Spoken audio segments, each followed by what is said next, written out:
The Galactic enforcement station buzzed with the usual mixture of species and sounds. Commander Vex 901 adjusted his purple ceremonial sash, making sure every metal caught the artificial light just right. 23 years of service, 12 major campaigns, and enough battle scars to make a war documentary. He was, by all accounts, a decorated hero of the Zephyrian Empire, and he absolutely loved reminding everyone about it. So there I was. Vex announced loudly to anyone within earshot, his forearms gesturing dramatically. Completely surrounded by Krillian death squads on Nebula 7, plasma fire everywhere, smoke so thick you could cut it with a blade. My entire unit was pinned down behind a crashed transport. The small crowd of junior officers and station personnel had heard this story at least 50 times, but nobody dared walk away. Commander Vex 901 had a reputation for remembering faces and forgetting faces that walked away during his war stories. 17 enemy positions, all with heavy artillery. Standard protocol would have been to call for backup and wait for reinforcement. But you know what I did. Vex paused for dramatic effect, his violet eyes scanning the crowd. I grabbed my plasma rifle, activated my personal shield generator, and charged straight into the center of their formation. A young Terran ensign named Marcus shifted uncomfortably near the back of the group. His brown hair was regulation short, his uniform pressed and clean, but something about his posture suggested he was not particularly impressed with the commander's heroics. Single-handedly eliminated all 17 positions in under 10 minutes, Vex continued, his chest puffing out with pride. Saved my entire unit, got the Silver Star of Valor for that one. He tapped the gleaming medal on his chest. Not bad for a day's work, if I do say so myself. The crowd made appropriate sounds of admiration, though several species had different ways of expressing it. The insectoid Manthari clicked their mandibles appreciatively, while the aquatic Flurians gurgled in what passed for applause among their kind. Of course, Vex added with false modesty, it was just another Tuesday for those of us who served on the front lines.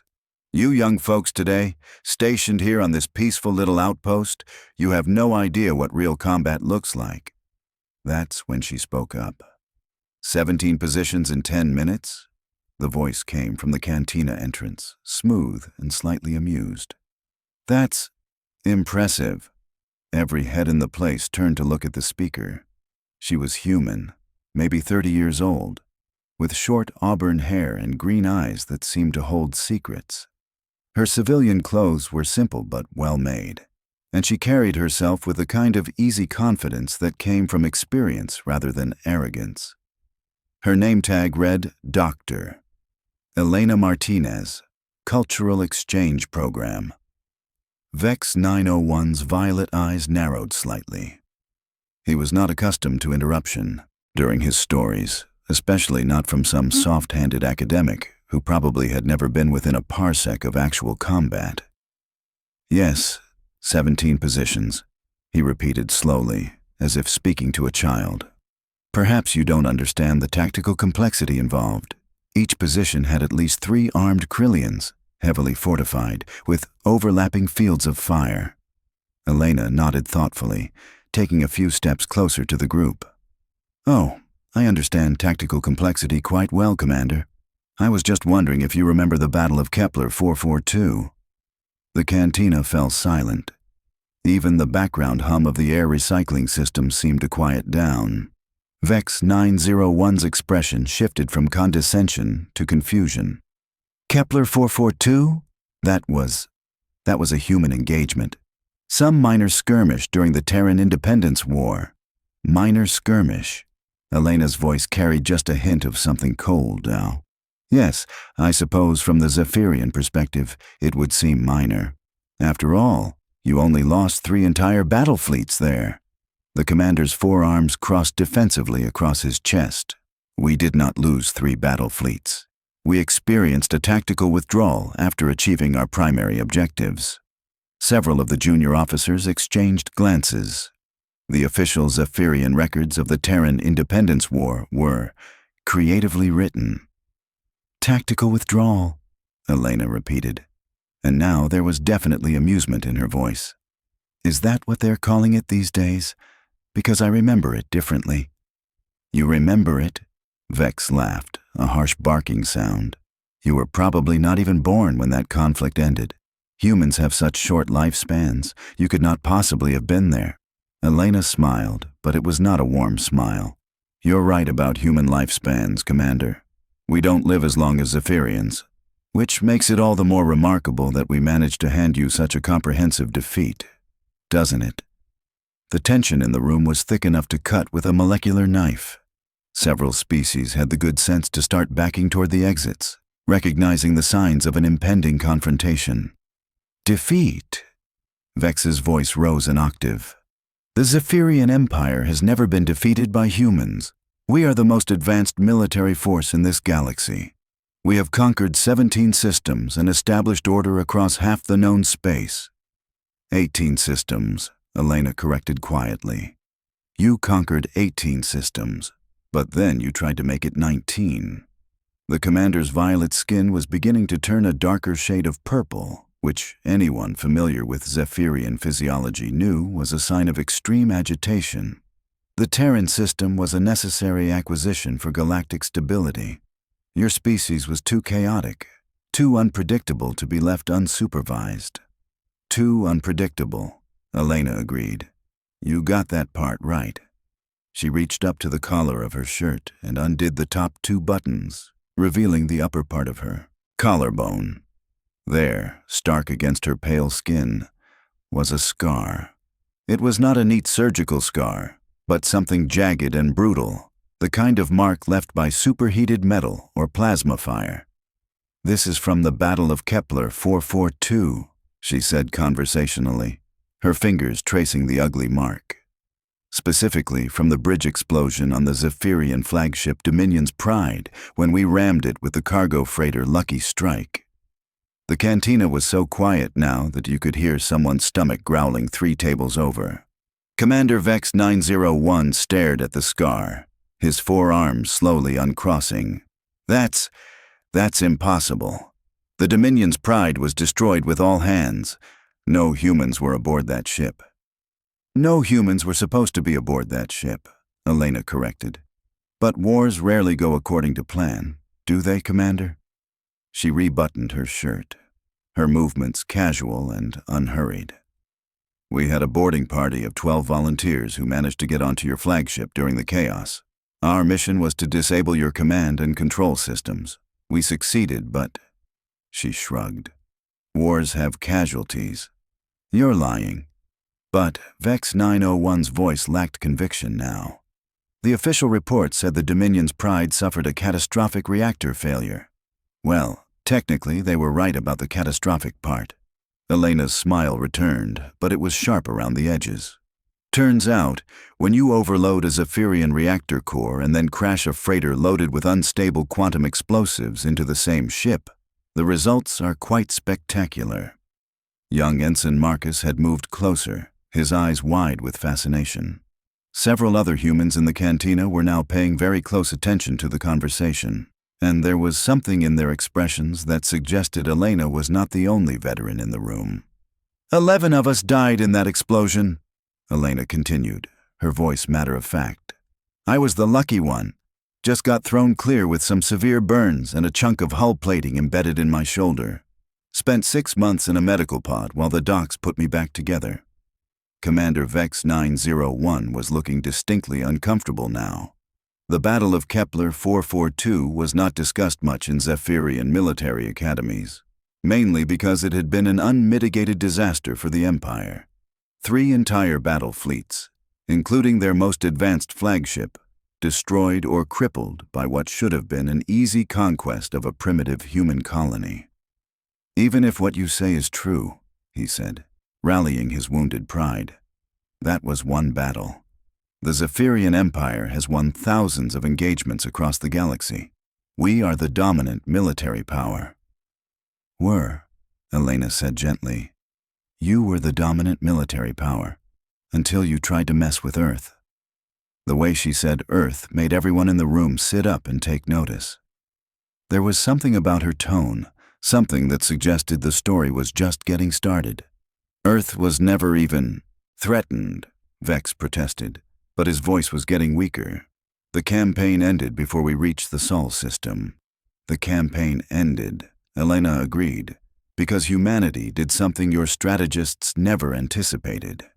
She moved to the nearest table and pulled out a chair, settling into it with the easy grace of someone who was completely comfortable in her own skin.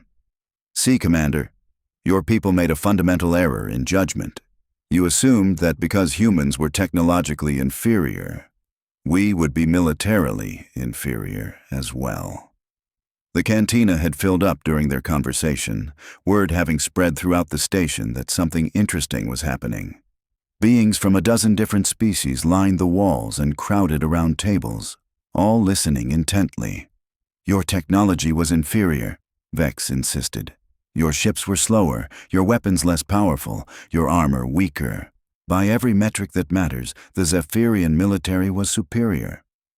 "By every metric you understood," Elena corrected. "But you forgot to account for the most important factor of all." "Which was?" Elena's green eyes glittered with something that might have been amusement, or might have been something much more dangerous. "Humans are really, really good at killing things." The silence that followed her words was deafening. Even the air recycling system seemed to have stopped working. "Every species in this galaxy," Elena continued, her voice conversational but carrying clearly to every corner of the room, "every single one evolved in a relatively peaceful environment. Sure, you had predators, but nothing too serious. Maybe some territorial disputes, a few natural disasters, but overall, your home worlds were pretty safe places to live." She gestured around the room, taking in the various alien species present. "The Manthari evolved on a world with abundant food and few predators. The Flurians developed in deep ocean trenches where the biggest threat was occasional tectonic activity. Even you Zephyrians came from a garden world with mild weather and plenty of resources." Commander Vex 901 was beginning to look like he wished he had never started bragging about his war record. Several other aliens in the cantina were nodding along with Elena's words, recognizing the truth in them. "Earth," Elena said, and again her voice carried that particular weight. "Earth was different." She leaned back in her chair, completely relaxed, despite being the center of attention for a room full of beings who could potentially tear her apart. "Earth tried to kill us from the moment we climbed down from the trees. Ice ages, volcanic eruptions, massive asteroid impacts, plague, famine, predators that could bite us in half. For millions of years, our planet did its absolute best to wipe us out." The room was so quiet that when someone's communication device chimed softly, it sounded like a gunshot. "So we got really, really good at not dying," Elena continued. "And, more importantly, we got really, really good at making sure the things trying to kill us died first." She stood up from the chair and walked back toward Commander Vex 901, who seemed to shrink back slightly with each step she took. "By the time we developed spaceflight, we had spent millennia perfecting the art of warfare. Not the pageantry, not the ceremony, not the grand strategies taught in military academies." Her green eyes locked onto his violet ones. "The actual nuts and bolts business of making the other guy dead before he makes you dead." Elena stopped directly in front of the commander, close enough that she had to tilt her head back to meet his gaze. Despite the significant difference in their sizes, somehow she managed to make it seem like she was looking down at him. "So when your oh-so-superior battle fleets showed up in human space, expecting easy victories against primitive natives," she smiled, and there was nothing pleasant about it. "Well, let's just say you learned very quickly why the rest of the galaxy gives humans a wide berth these days." Commander Vex 901 opened his mouth to respond, but no words came out. For the first time in his 23 years of military service, he found himself completely speechless. "But please," Elena said, stepping back and gesturing toward his medals, "don't let me interrupt your story about the 17 enemy positions. I'm sure it was very exciting."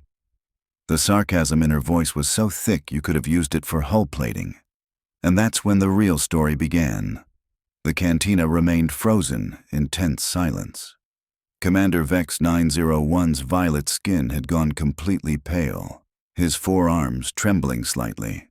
Elena Martinez stood before him like a predator who had just cornered her prey, green eyes glinting with dangerous knowledge. "Actually," Elena said, settling back into her chair with theatrical comfort, "since you're so fond of war stories, Commander, let me tell you about a real one." She glanced around the packed cantina, noting how every alien species present seemed to lean forward unconsciously.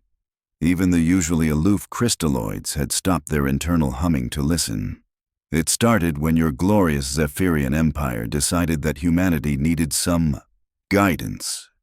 300 ships dropped out of hyperspace around Luna Station, broadcasting surrender demands in 17 different languages.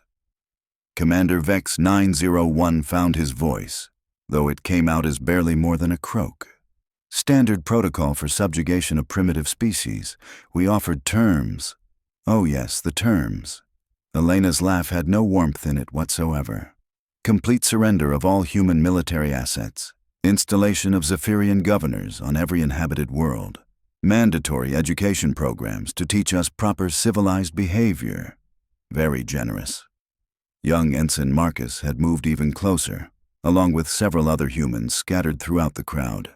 Their expressions suggested they knew exactly where this story was heading. "The problem," Elena continued, "was that you misunderstood our response."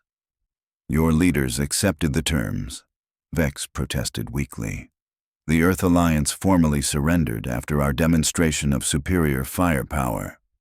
"Our politicians surrendered," Elena corrected. "But humans have never been particularly good at following orders from politicians, especially when those orders come from aliens telling us to roll over and play dead." She pulled out a small datapad and placed it on the table. The holographic display showed what appeared to be casualty reports, ship manifests, and battle analyses. 300 Zephyrian ships, she mused, scrolling through the data. Crew complement of approximately 2,000 per vessel. Total invasion force, 600,000 of the Empire's finest warriors. The numbers hung in the air like an accusation. Against 4 billion humans who were really annoyed about being told they were too stupid to govern themselves. Commander Vex 901 stared at the datapad with growing horror. These were not the sanitized reports from the Imperial archives. These were detailed, accurate casualty figures, ship-by-ship breakdowns of losses, tactical analyses that painted a very different picture of the Terran Independence War. "The first week went exactly as your strategists predicted," Elena admitted. "Human resistance was scattered, uncoordinated. Your forces established orbital control, landed occupation troops on a dozen worlds, began setting up administrative centers." She paused to take a sip from a cup of coffee that had appeared at some point during the conversation. How she had managed to order coffee while holding the attention of an entire cantina was a mystery, but somehow very human. But then something interesting happened. Humans started doing what humans do best. Which is, the question came from a Florian diplomat near the back of the room, his translator device rendering his gurgled speech into standard Galactic. Elena's smile was absolutely terrifying.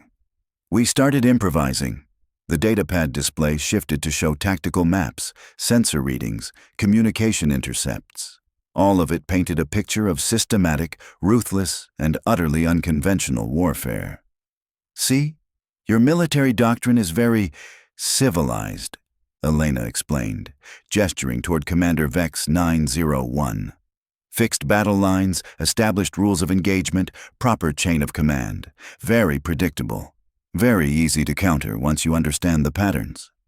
She tapped the datapad, bringing up a specific incident report. "Take the siege of New Geneva, for example. Your forces had the city completely surrounded, cut off all supply lines, standard blockade tactics. Should have been a simple matter of waiting for the defenders to run out of food and ammunition. The tactical display showed a perfect encirclement. Textbook military strategy executed flawlessly. Except humans don't read textbooks the same way you do." The display shifted, showing the aftermath. The Zephyrian siege lines were gone, replaced by smoking craters and debris fields. Turns out, when you corner a few thousand humans and tell them they're going to starve, they get creative. In this case, they got creative with geothermal mining equipment.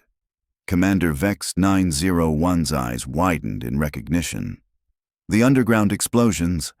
Our intelligence reports said it was seismic activity. Your intelligence reports said a lot of things that weren't exactly accurate, Elena replied dryly. Like how the entire siege force suffered equipment malfunctions that caused their vehicles to explode simultaneously. The tactical display now showed a cross-section view of the siege area, revealing an extensive network of tunnels that had been dug directly beneath the Zephyrian positions. 67 mining charges, strategically placed over the course of 2 weeks, detonated simultaneously at 0347 local time.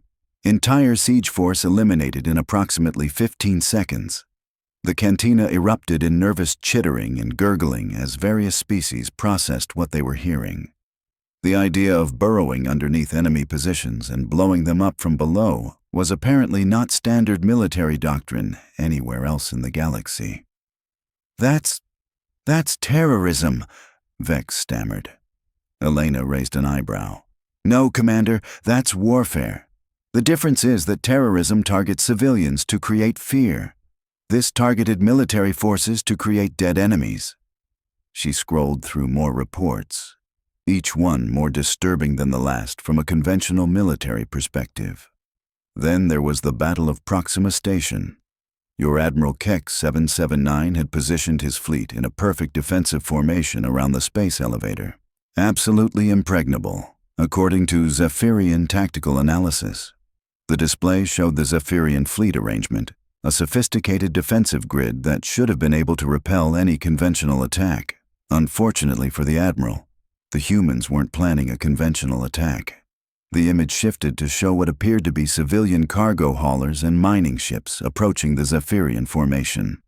57 cargo vessels, all supposedly evacuating civilians from the station. Your forces allowed them to pass because, after all, you're not monsters. You don't target defenseless refugees. Elena's voice took on a decidedly mocking tone. Except those weren't refugee ships. The tactical display exploded into chaos as the civilian vessels suddenly changed course, ramming directly into Zephyrian warships at full acceleration. Each cargo hauler had been loaded with every piece of explosive material the humans could find. Industrial mining charges, reactor fuel, compressed atmospheric gases, and in at least 3 cases, actual nuclear warheads salvaged from decommissioned missiles. Commander Vex 901 was now visibly shaking. That's a war crime. The Geneva Conventions clearly state that military forces cannot disguise themselves as civilians. The Geneva Conventions, Elena said pleasantly, were written by humans, for humans, based on human concepts of warfare. They don't apply to alien invaders who show up uninvited and demand surrender. The room had gone so quiet that the sound of someone's breathing apparatus seemed loud as a starship engine. Besides, Elena continued, you want to talk about war crimes? Let's discuss what your forces did to the colony on Kepler 438b. The datapad display shifted again, showing orbital bombardment patterns and casualty estimates. 50,000 civilians, men, women, children, eliminated from orbit because they refused to acknowledge Zephyrian authority. For the first time since the conversation began, Elena's voice carried real anger. You want to know what humans learned from that, Commander? We learned that you were never going to play by any rules that protected non-combatants, so we stopped protecting yours. The tactical displays now showed incident after incident of human forces targeting Zephyrian logistics, command structures, and support personnel with ruthless efficiency. Suddenly, your supply convoys started disappearing. Your communication relays kept suffering mysterious equipment failures. Your officers began developing an alarming tendency to explode whenever they tried to start their personal vehicles. Elena's green eyes were hard as gemstones now. And then humans did something that no species in galactic history had ever attempted before. What? The question came from multiple sources simultaneously, a chorus of nervous alien voices. Elena stood up from her chair and walked over to the large display screen mounted on the Cantina wall. With a few quick gestures, she connected her datapad to the public display system. What appeared on screen made every non-human in the room gasp, gurgle, click, or produce whatever sound their species made when experiencing existential terror. It was a star chart showing the Zephyrian Empire at the height of its power. 18 conquered systems, hundreds of colonies, the largest military force in known space. And then the display shifted to show the same region of space 6 months later. 3 entire systems were simply gone. Not conquered, not occupied. Gone. Where there had once been Zephyrian colonies, military bases, and industrial centers, there was now empty space and radiation signatures. Humans, Elena announced to the stunned crowd, invented total war. The silence that followed was so complete that several species began checking their life support systems, assuming something had gone wrong with the atmospheric recyclers. Total war, Elena repeated, savoring the words. The complete destruction of an enemy's ability to wage warfare, not just their military forces, but their industrial base, their supply chains, their civilian infrastructure, their will to fight. Commander Vex 901 collapsed into a nearby chair, his forearms hanging limply at his sides. The lost systems. The official reports said they suffered cascade reactor failures. The official reports, Elena said with infinite patience, were written to prevent galaxy-wide panic. The truth is that humans systematically eliminated every single Zephyrian presence in 3 entire star systems. The display showed detailed breakdowns of the attacks, orbital bombardments, sabotage operations, biological warfare, technological viruses that corrupted computer systems, and tactics so ruthless that several aliens in the Cantina had begun making religious gestures. It took 4 months, Elena continued conversationally. 4 months to completely erase 300 years of Zephyrian expansion and colonization. She turned back to face the crowd, her expression pleasant and matter-of-fact, as if she were discussing the weather rather than genocide on an interstellar scale. And that's when your Emperor received a very polite message from Earth. The display shifted one final time, showing a simple text communication in flawless Zephyrian script. Withdraw from all human space immediately, or we will demonstrate what total war looks like when applied to your home system.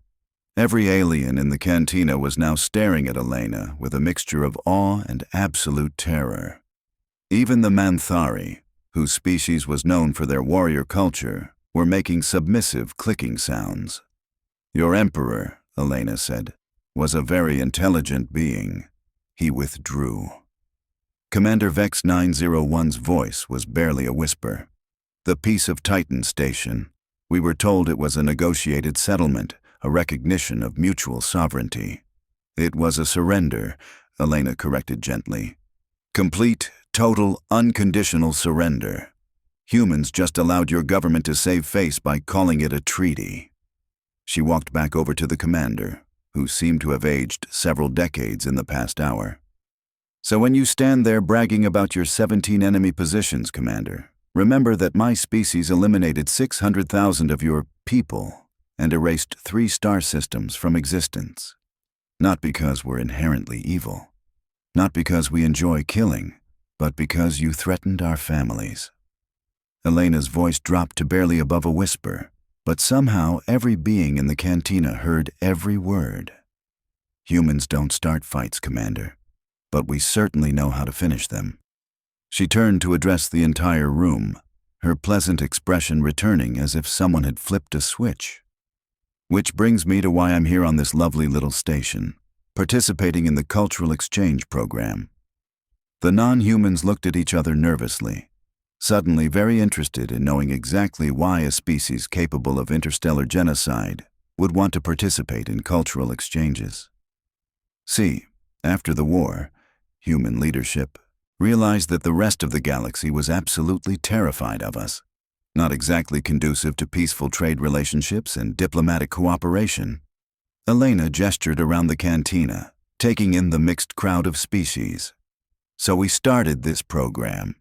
Humans go out into the galaxy, live among other species, show them that we're not actually bloodthirsty monsters.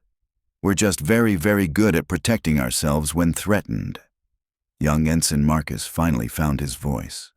But the war stories, the legends about human military capabilities, are they true?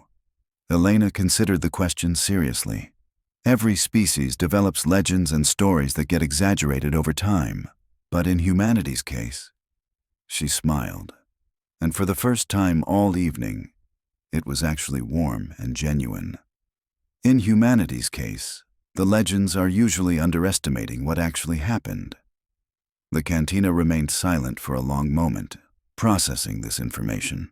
Finally, Commander Vex 901 spoke up, his voice small and defeated.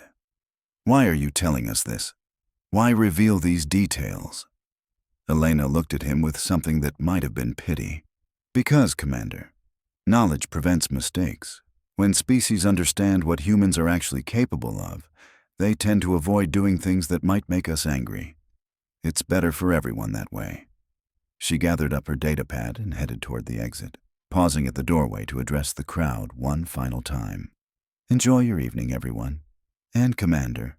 She looked directly at Vex 901. "Next time you want to impress people with war stories, maybe stick to the ones where you actually won."